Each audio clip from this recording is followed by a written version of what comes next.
Samuel, capítulo 16, nós vamos ler do 1 ao 13. Vamos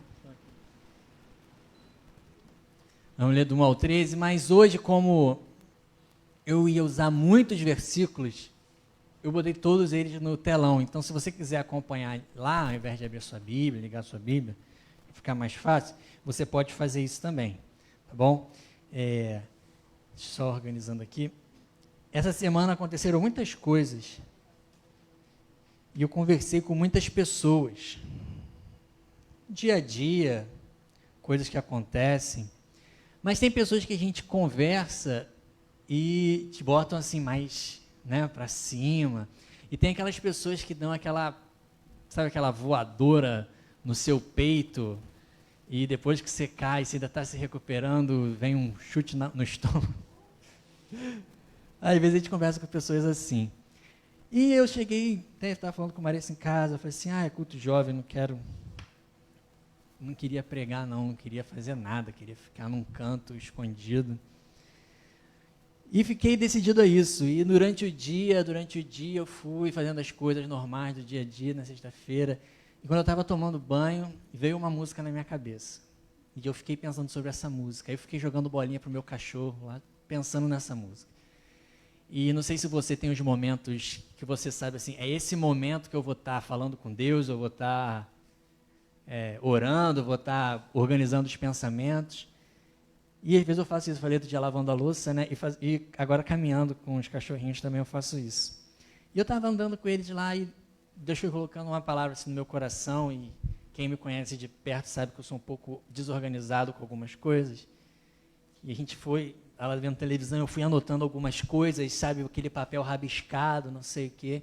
Eu estava conversando com a Marissa, eu estava falando para ela assim, cara, como a gente está ficando casado, hoje a gente estava lanchando um cafezinho com bolo de laranja. Quem diria, né, que eu não estava tomando uma Coca-Cola, um sanduíche, uma pizza. E eu estava falando com ela assim, poxa, durante muito tempo eu não preparava uma palavra assim, às vezes você faz uma pesquisa, às vezes você lê um livro, às vezes você vê um vídeo, mas hoje acho que eu sentei umas 3 horas lá em cima e Deus foi dando uma palavra para mim. E eu tenho nenhum medo de dizer isso, que foi para mim. É para mim. Talvez eu esteja pregando de novo para mim aqui. Mas eu acho que pode abençoar a sua vida. Na necessidade que nós temos de ter um coração agradável a Deus. Às vezes o nosso coração está embaralhado, sabe? Embaralhado, triste, magoado. Às vezes, não é nem triste. Às vezes o coração está bagunçado. E eu quero ler com você essa passagem, lá em 1 Samuel 16, essa passagem bem conhecida, quando Samuel unge Davi. Diz assim, você pode acompanhar ali. O Senhor disse a Samuel, até quando você irá se entristecer por causa de Saul? Eu o rejeitei como rei de Israel. Encha um chifre com óleo e vá até Belém. Eu me enviarei a Jessé. Escolhi um dos seus filhos para fazê-los rei. Samuel, porém, disse, como poderei ir? Saul saberá disso e me matará. E o Senhor disse, leve um novilho com você e diga que foi sacrificar ao Senhor. Convide Jessé para o sacrifício e eu mostrarei a você o que fazer. Você irá ungir para mim aquele que eu indicar. E Samuel fez o que o Senhor disse. Quando chegou a Belém, as autoridades da cidade foram encontrar-se com ele, tremendo de medo, e perguntaram, vens em paz? Respondeu Samuel, sim, venho em paz. Vim sacrificar ao Senhor, consagrem-se e venham ao sacrifício comigo. Então ele consagrou Jessé e os filhos dele e os convidou para o sacrifício. Quando chegaram, Samuel viu Eliabe e pensou, com certeza é esse que o Senhor quer ungir. O Senhor, contudo, disse a Samuel, não considere a sua aparência nem a sua altura, pois eu o rejeitei. O Senhor não vê como o homem vê a aparência, mas o Senhor vê o coração. Então Jessé chamou Abinadab e o levou a Samuel. E ele, porém, disse, o Senhor também não escolheu este. E em seguida Jessé levou Samá a Samuel, mas este disse, também não foi esse que o Senhor escolheu. E Jessé levou a Samuel 7 dos seus filhos, mas Samuel lhe disse, o Senhor não escolheu nenhum deles. Então perguntou a Jessé, estes são todos os filhos que você tem? E Jessé respondeu, ainda tenho o caçula, mas ele está cuidando das ovelhas. E Samuel disse, traga-o aqui, não nos sentaremos para comer até ele chegar. E Jessé mandou chamá-lo e ele veio. Ele era ruivo, de belos olhos e boa aparência. Então o Senhor disse a Samuel: é este, levante-se e unja-o. Samuel apanhou o chifre cheio de óleo e o ungiu na presença dos seus irmãos. E a partir daquele dia, o Espírito do Senhor apoderou-se de Davi e Samuel voltou para Ramá. É importante nós lermos a Bíblia sabendo que tem uma história antes e depois de cada passagem dessa. Principalmente no Antigo Testamento, onde tem tantas novelas, né, sobre o Antigo Testamento. Então teve o capítulo anterior e tem um capítulo depois disso. O capítulo anterior desse episódio, quando Saul é rejeitado por Deus, primeiro porque Saul ele vai para a guerra e ao invés de esperar o profeta para fazer o sacrifício, ele mesmo quis fazer o sacrifício e ali Deus já começou a ficar chateado com ele. E logo depois, quando Deus fala para ele assim, olha, você vai chegar em meio ao povo dos amalequitas e você vai destruir todos eles, homens, mulheres, crianças, o gado, tudo você vai destruir, você vai fazer isso e depois você volta. E Saul vai, ele entra em guerra e a cobiça dos olhos de Saul cresce e ele mata algumas pessoas, mas ele traz o rei, traz os melhores novilhos, traz os melhores gados, porque a cobiça chegou no coração dele e naquele momento ali Samuel, o profeta, chega para Saul e fala, olha, o Senhor rejeitou você como rei. E a gente pode ficar falando muito sobre essa passagem porque ensina muito para nós essa relação Saul e Davi ensina muita coisa para a gente, nos deixam muitos ensinamentos. E lá no livro de Atos, quando Paulo está pregando, capítulo 13, versículo 22, Paulo fala sobre o que Deus estava falando e fala, depois de rejeitar Saul, levantou-lhes Davi como rei sobre quem Deus testemunhou. Encontrei Davi, um homem segundo o meu coração, e ele fará segundo o que for a minha vontade. E isso me chama muita atenção, como a palavra de Deus tem alguns detalhes e algumas palavras chaves. Ele fala, eu encontrei em Davi. E foi isso que essa semana eu fiquei pensando esses últimos dias, o que Deus olha quando Ele encontra para mim? O Deus que sonda o coração, o Deus que conhece a nossa mente, que sabe a palavra que vai vir antes de nós falarmos. O que Ele encontra dentro do meu coração hoje? Dia 24 de abril, eu estava brincando que o meu relógio está parado, no meu relógio são 8 horas, mas são 19, obrigado, seu Clarinho, deixa eu botar aqui, senão eu esbarro, obrigado. O que Deus encontra no nosso coração hoje? Eu não sei como é que você está, talvez a semana não tenha sido fácil para você, talvez a semana não tenha sido, seu time perdeu, você tropeçou na rua, você foi no mercado e viu como as coisas estão caras, aquela pessoa que você gosta brigou com você está chateado com alguém, não sei como está sendo a sua semana, e o que Deus pode encontrar no seu coração hoje, assim como Ele encontrou Davi, um homem segundo o coração dele. Talvez você pense, cara, mas Davi cometeu tantos pecados, a gente pode fazer uma lista dos pecados de Davi, caramba, olha como a mente da pessoa tem que ser, para ele olhar uma mulher, ele cobiçar essa mulher, se deitar com ela, traçar um plano para que o marido dela que estava na guerra pensasse que teria sido ele que a engravidou, e depois, não satisfeito, ele ainda manda matar esse soldado. A mente de Davi e esse cara que a gente leu agora, que era segundo o coração de Deus.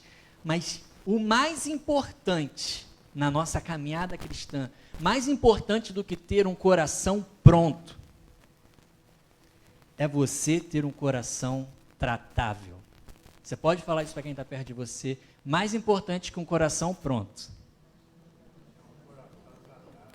é um coração tratável. O maior desafio para nós é termos um coração tratável por Deus. Porque se chegar para você hoje, olha, você está preparado para viver, chegar para mim hoje, você está preparado para viver tudo que Deus tem para você, eu vou falar, cara, não estou, porque tem muita coisa no meu coração que tem que mudar. A gente canta muito aquela canção, né? Porque tudo que há dentro de mim necessita ser mudado, Senhor. Mas muitas coisas no meu coração Deus tem que tratar nessa caminhada, nessa jornada. E mais importante do que hoje você dizer, eu estou pronto para viver aquilo que Deus tem para mim, que nós não estamos. O mais importante é você entender que você tem que ter um coração tratável. Você tem que ter um coração ensinável. Uma sala de exames. Quem já foi no cardiologista?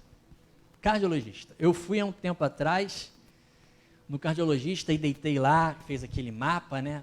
Fazendo todas as coisas. Aí falou assim, você tem que fazer exame tal, tal, tal. Aí eu fui até aqui no hospital aqui em Itaipu, fiz aquela corridinha e fui fazer aquela ultrassonografia, sei lá, no coração. E eu estou deitado ali, não vou dizer que Deus falou comigo, não. Mas eu estou deitado ali e tem uns negócios aparecendo na televisãozinha da moça. Eu não faço ideia do que é. E ela falou, é o seu coração. Eu não saberia identificar. Eu sei porque ela falou. E ela olhou para o meu coração ali naquele negócio e falou, olha, tá tudo bem com você não precisa fazer exame durante um bom tempo. Quando você tem? Eu falei, tenho 32. Quando você tiver uns 40 anos, você faz esse exame de novo. Eu falei, tô bom mesmo. Então você pode continuar tomando sua Coca-Cola, sua pizza. A Marisa briga muito, a batata com cheddar e bacon, você pode continuar. Mas enfim, eu não saberia que aquele é o meu coração se ela não me falasse. E mesmo sabendo que aquele monitor era o meu coração, eu não saberia ver se tinha algum problema. Isso mostra que, mesmo que você consiga olhar para você consiga conhecer quais são os seus defeitos, só Deus tem a capacidade de olhar para dentro de você e ver o que está errado e ver o que tem que ser consertado. A Bíblia trata o coração, a ética cristã, o conceito de evangelho, gira em torno do coração, porque na Bíblia o coração não é apenas o órgão que bombeia sangue para todo o corpo. O coração é o centro das emoções, o coração é o centro dos pensamentos, o coração é o centro dos desejos. Então, quando o sábio diz, lá em Provérbios 4, versículo 23, acima de todas as coisas, guarde o seu coração, porque dele depende tua vida. O sábio está dizendo, acima de tudo, guarde os seus pensamentos. O que você tem pensado? O que você tem alimentado na sua mente? Já ouviu aquele ditado, né? A mente vazia. Às vezes você está chateado com alguém, com alguma coisa, você fica com a mente vazia, você fica alimentando as coisas na sua mente. Aí você vai ficando com mais raiva de alguém, mais chateado com alguém. Aí depois a cabeça esfria, o tempo passa, você pensa assim, não era tudo isso. Que já aconteceu com quem? É assim mesmo. Guarde os seus pensamentos, guarde as suas emoções. Quantas vezes a gente fala de uma pessoa sanguínea que ela não pensa com a mente, pensa com o coração e toma uma atitude assim impulsiva? É que o sábio está dizendo, acima de tudo, guarde as suas emoções. Não sei se você gosta de filmes. Quem gosta de assistir filme? Tem o que, para mim, vou fazer propaganda desse filme, é o melhor filme de todos os tempos e forma caráter. Poderoso Chefão. Quem já assistiu Poderoso Chefão? Quem já assistiu esse filme Poderoso Chefão? Vamos assistir, porque, poxa, é muito bom esse filme, né? É maravilhoso.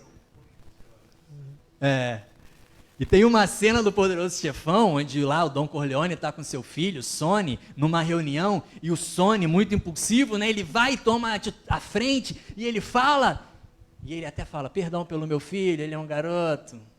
E quando todo mundo sai, ele chega e fala assim para o filho, nunca deixe que seus inimigos saibam aquilo que você está pensando. Olha que sabedoria bíblica isso.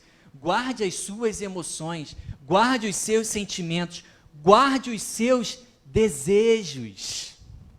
Guarde os seus desejos. Se você está fazendo uma dieta e você não pode comer carne, você passa na frente da churrascaria e eu te chamo assim, Amâncio, vamos almoçar?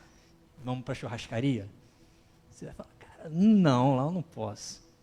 Se você está tentando emagrecer, você está tomando cuidado com o que você está comendo, a gente não pode levar você lá no feijão de corda para comer com a gente, porque lá você vai comer bem. Guarde os seus desejos, é o que o sábio está dizendo. Quando ele fala, guarde seu coração, guarde os seus desejos. Quais são as coisas que você está desejando? Guarde isso. Guarde os seus sentimentos, guarde os seus prazeres, guarde os seus tesouros, porque deles dependem toda a sua vida, não apenas a sua vida aqui, mas principalmente a sua vida depois daqui. Quantos de nós estamos perdendo a salvação, perdendo a nossa intimidade com Deus, porque não estamos guardando o nosso coração, não estamos guardando os nossos sentimentos, as nossas emoções, os nossos desejos, estamos vivendo a vida terrena e não nos preocupamos com a vida eterna. E a pergunta que vou repetir várias vezes essa noite para você é: o que Deus encontra em você hoje? O que Deus está encontrando no seu coração? Deus passando um scanner em você, o que ele encontra dentro do seu coração. O Salmo 139, Davi diz, versículo 23, ele termina esse salmo dizendo: sonda-me, ó Deus, e conhece o meu coração, prova-me e conhece as minhas inquietações, vê se em minha conduta algo te ofende e guia-me pelo caminho eterno. Às vezes nós não temos coragem, às vezes nós não temos noção daquilo que nós lemos, aquilo que nós cantamos, aquilo que nós oramos a Deus, mas você teria, pode botar de novo, Daniel, por favor, você teria coragem de dizer isso para Deus essa noite, com todo o seu coração: Senhor, prova-me, conhece as minhas inquietações. Você teria coragem, se Deus descesse aqui de carne e osso, conversando com você hoje, falando, você falaria para Ele: Senhor, sonda o meu coração? Ou a nossa atitude, muitas das vezes, seria como Adão e Eva ali, sendo pegos em flagrante. A atitude, ao invés de dizer: Senhor, nós erramos, sonda o nosso coração para ver o que está de errado, não, nós nos escondemos e fazemos como eles. O que o salmista está dizendo? Vê se em minha conduta algo te ofende e guia-me pelo caminho eterno. Vamos ser bem honestos e sinceros nessa, não considero nenhuma pregação, um bate-papo. Nós sabemos o que na nossa conduta ofende a Deus, não sabemos? Quem sabe o que tem na sua conduta que ofende a Deus? Só eu e mais uma, duas pessoas. Nós sabemos o que ofende a Deus. Não precisa um anjo aparecer na sua frente para falar para você que mentira é pecado. Não precisa um anjo aparecer para você dizer que roubar, que falar mal dos outros, isso é pecado. Você sabe o que na sua conduta ofende a Deus, e sendo bem honesto, às vezes a gente nem liga. A gente olha torto, finge que nada aconteceu. Você sabe o que na sua conduta está ofendendo a Deus. Você sabe quais são as coisas que você tem que afastar da sua vida. Porque ao olhar o nosso coração, nós encontramos. Às vezes, se a gente parar para tomar um café, você vai conversar, eu vou conversar com você, e nós vamos abrir o coração e nós vamos falar coisas que nós temos dentro do nosso coração, que incomodam a Deus, que ofendem a Deus. Às vezes, sentimentos de pessoas que nos fizeram mal, daquilo que nós nos apegamos àquilo de alguma forma, porque de alguma forma, se fazer de vítima nos torna especiais. É muito mais fácil jogar a culpa em todas as pessoas. A culpa é do pastor, a culpa é do presidente, a culpa é do meu marido, da minha esposa, a culpa é do meu chefe, a culpa é de todo mundo, e nós podemos, às vezes, jogar fora essa culpa e não assumir que a nossa conduta, muitas das vezes, precisa mudar, que as nossas atitudes precisam mudar. Ao olhar para o nosso coração, a gente encontra. Se você parar agora por 10 segundos, você consegue enumerar pelo menos 3 coisas que você faz que ofendem a Deus. Quem consegue pelo menos 3? Quem consegue mais do que 3? Nós conseguimos enumerar coisas que nós fazemos e ofendermos a Deus. Quantas coisas estão erradas na nossa vida? Quantas coisas não dão certo na nossa vida? Quantas coisas não vão para frente na nossa vida?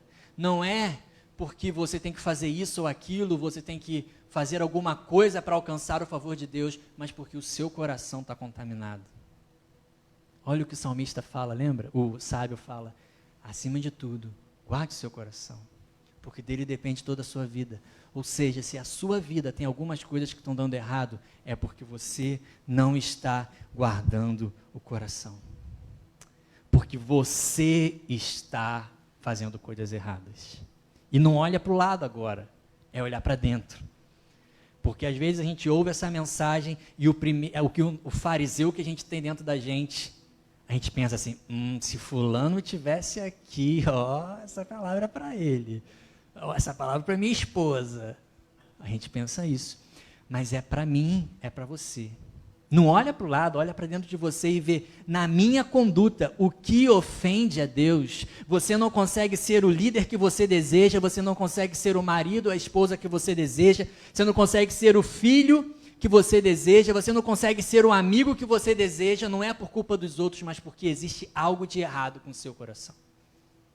Alguma coisa errada no seu coração está atrapalhando a sua caminhada com Deus. E lembra que eu falei lá na frente, o mais importante não é você ter um coração pronto, que você acha que você está pronto. O mais importante é você ter sempre um coração tratável. E se você se colocar diante de Deus nessa noite, no consultório de Deus, o que Ele tem que tratar no seu coração? O que Ele tem que fazer no seu coração? Uma vez Jesus estava numa polêmica sobre lavar as mãos ou não antes de comer. E estavam seus servos, seus discípulos, os fariseus e as pessoas que estavam conversando com ele, todas ali. E Jesus conta uma parábola para eles, e depois de contar essa parábola para eles, está lá em Mateus 15, você pode acompanhar ali, versículo 18 ao 19.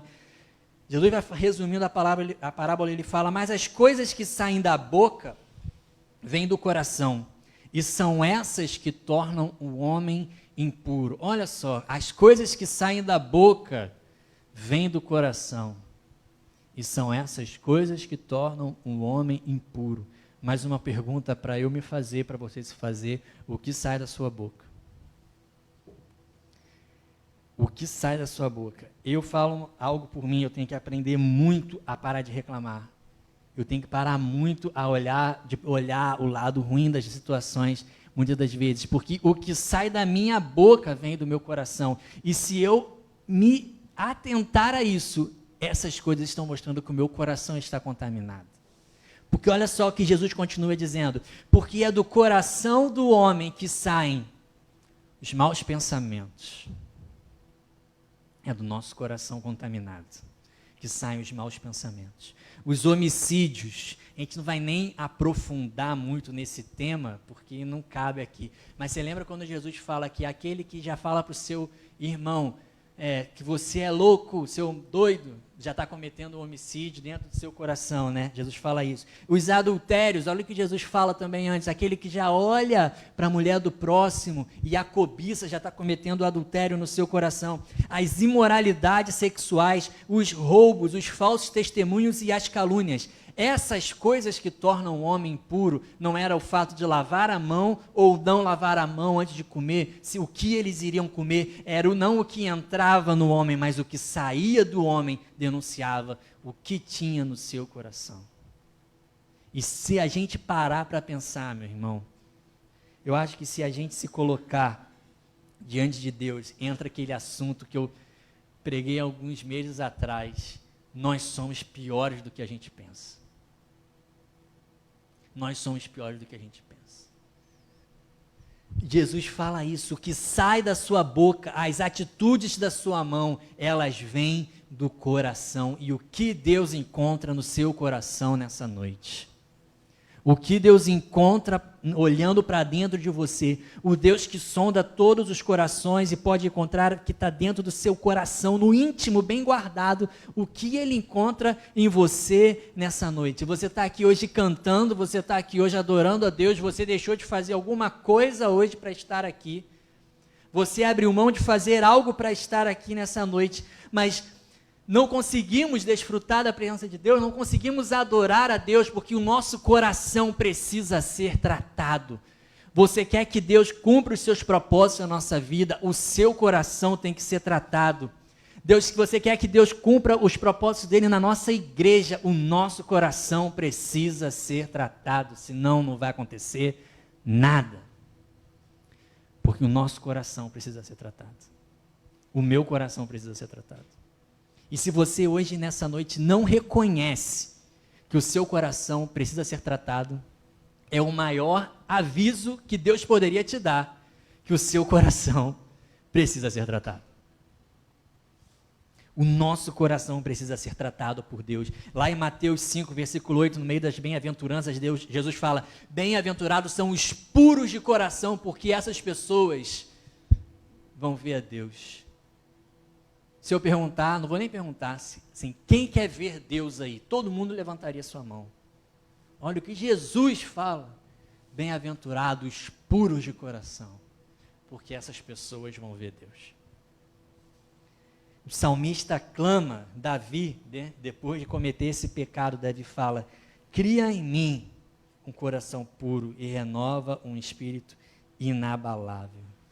Nós precisamos ter o nosso coração tratado. E algo que eu tenho tentado agora aplicar, assim, já é um parêntese, né? Nas vezes que eu prego, é que a palavra de Deus, ela não pode ser apenas teórica. Isso tem sido um cuidado que eu tenho tomado ultimamente, de não ficar falando aqui teoria, mas principalmente, nós temos que colocar a palavra de Deus em prática. Então, colocando a palavra de Deus em prática, primeira coisa que você tem que fazer para você aplicar a palavra, primeiro, examine o seu coração. Fala para quem está perto de você isso. Examine o seu coração. Identifique no seu coração quais são os desejos que têm guiado a sua vida. Estava conversando com uma pessoa essa semana e essa pessoa falou isso para mim: João, identifica dentro de você quais são as motivações que estão fazendo você ter essas atitudes. O que você está fazendo na igreja, no casamento, quais são as motivações que você está tendo? E às vezes a gente tem que ter esse choque de realidade. Às vezes a gente tem que se olhar no espelho e usar a palavra de Deus, né, como um espelho, se colocar diante dela e deixar que ela mostre o que tem de errado dentro da gente. Identifique quais são as coisas que você cobiça, quais são as coisas que os seus olhos estão vendo e desejando. Identifique quais são os seus desejos que estão ocultos e comece a perguntar o porquê. Já viu as criancinhas quando elas estão na fase do porquê? Por quê? E elas perguntam o porquê de tudo. Comece a se perguntar o porquê. Eu vou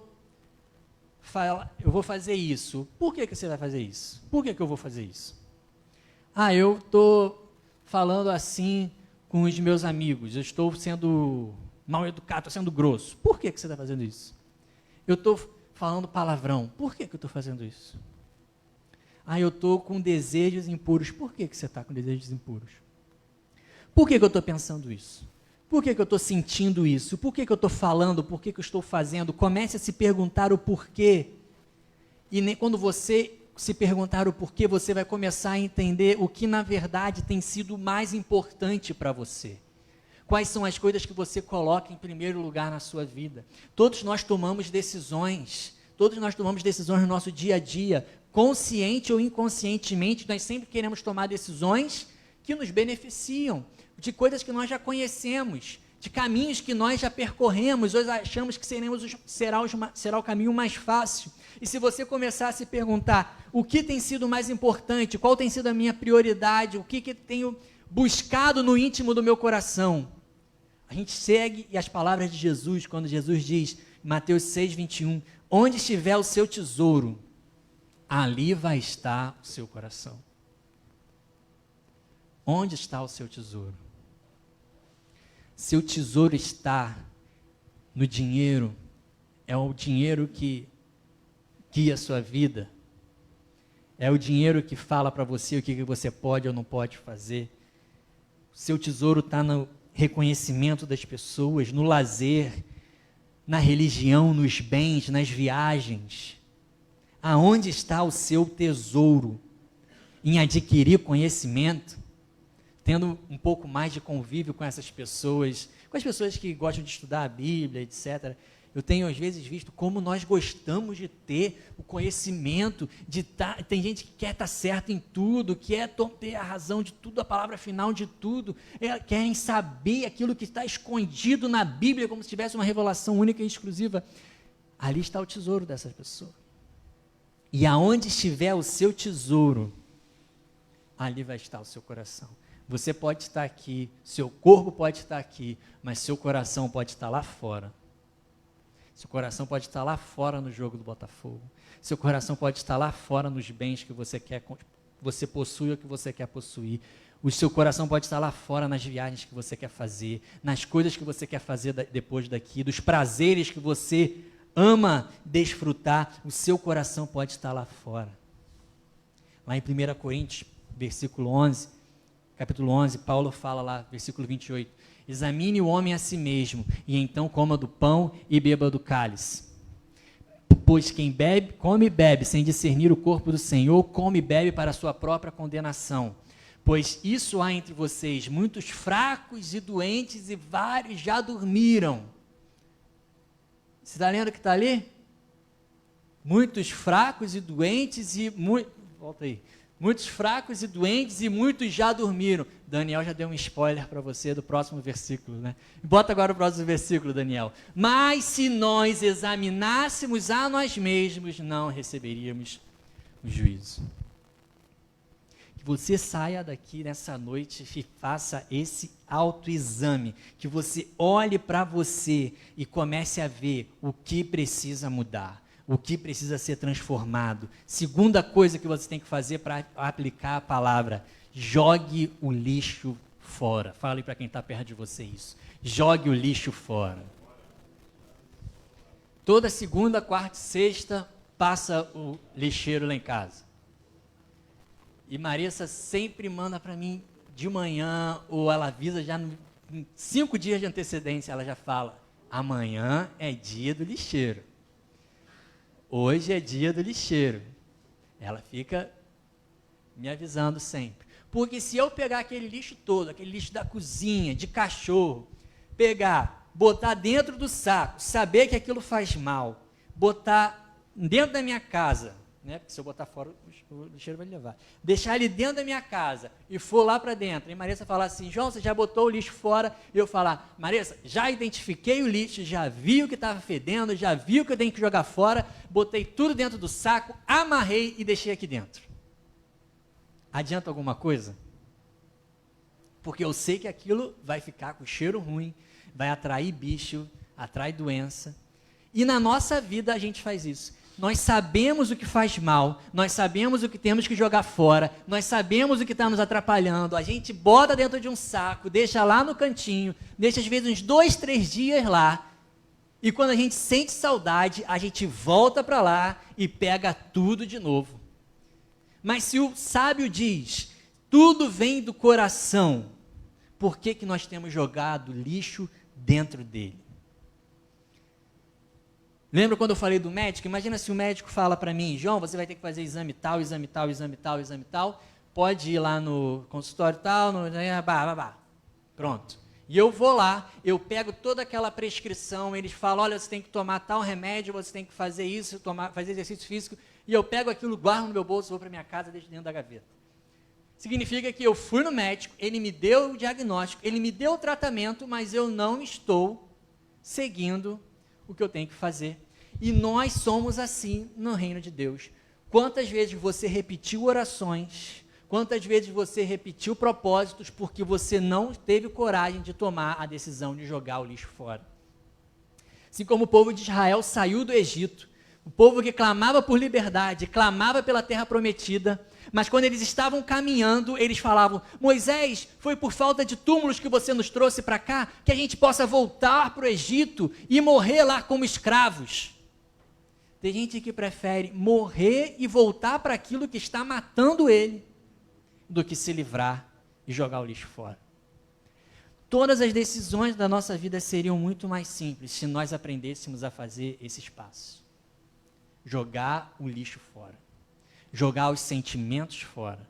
Jogar uns desejos fora. Jogar alguns hábitos fora. Jogar algumas coisas do nosso passado fora. Jogue fora aquilo que está te matando. Talvez você diga: já me acostumei.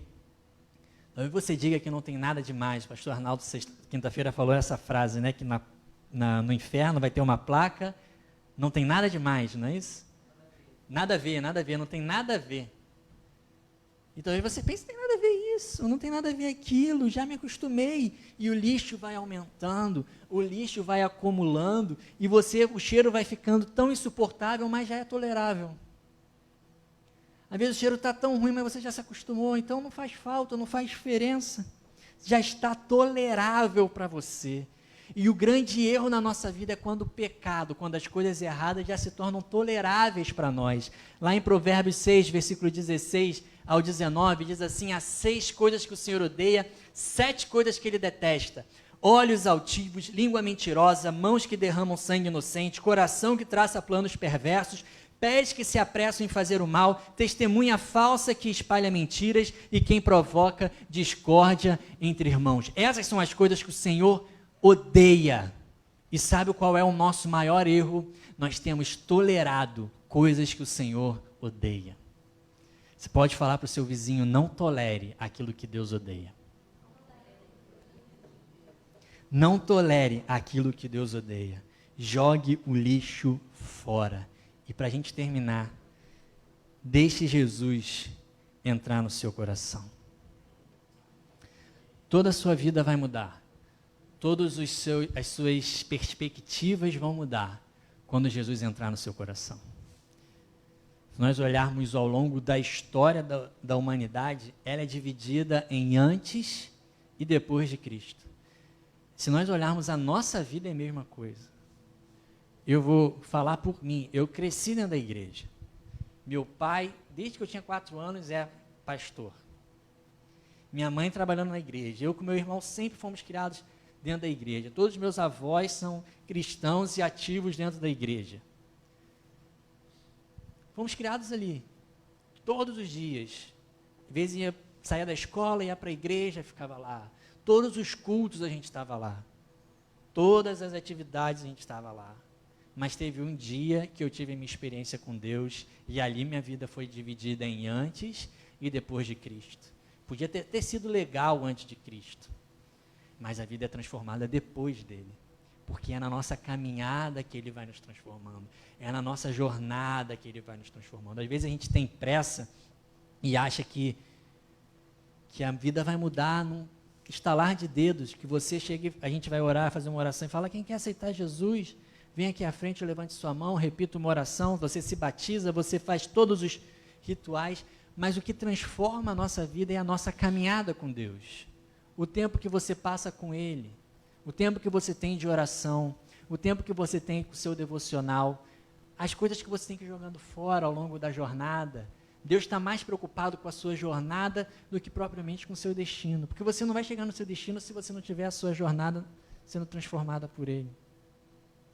Mas se eu e você deixarmos Jesus entrar no nosso coração, a palavra de Deus diz lá em João que nele estava a luz e as trevas não a derrotaram. A luz brilha nas trevas e as trevas não derrotaram. Você tem que deixar Jesus entrar no seu coração e iluminar as trevas que existem na sua vida.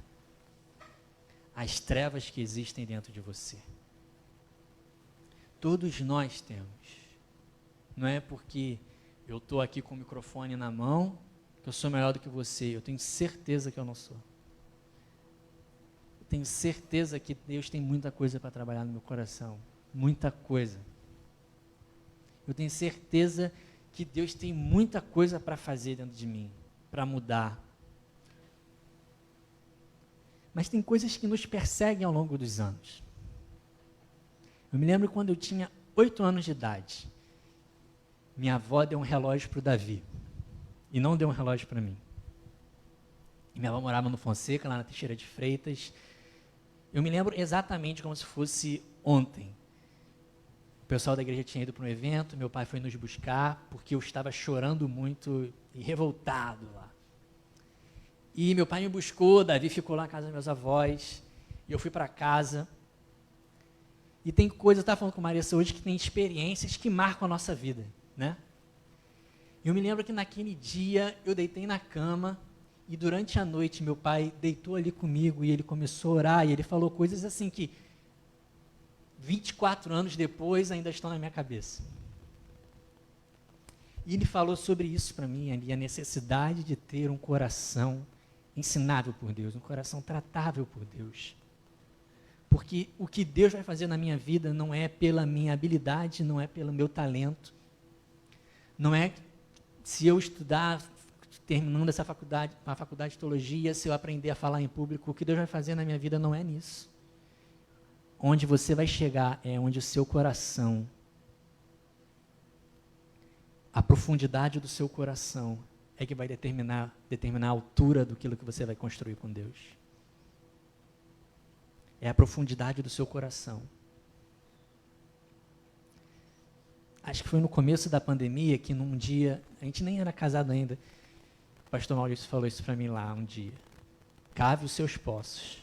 Cave os seus poços. Né? Isso foi isso para mim. Que meu pai tinha os poços dele, ele tinha os poços dele, mas que eu precisava cavar os meus poços.